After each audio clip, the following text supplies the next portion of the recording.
اعوذ باللہ من الشیطان الرجیم. پناہ مانگتا ہوں اللہ کی شیطان مردود سے. فلا تعجبك اموالهم ولا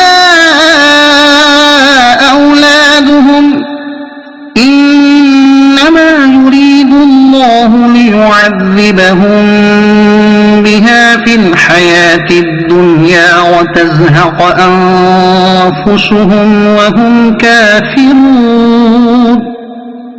اور تمہیں ان کے مال اور ان کے اولاد تعجب میں نہ ڈالیں. اللہ یہی چاہتا ہے کہ ان چیزوں کے ذریعے دنیا کی زندگی میں ان سے راحت اور آرام دور کر دے اور کفر کی حالت میں ان کی روح نکل دے. So let not their wealth or their children impress you. Allah only intends to punish them through them in worldly life, and that their souls should depart at death while they are disbelievers.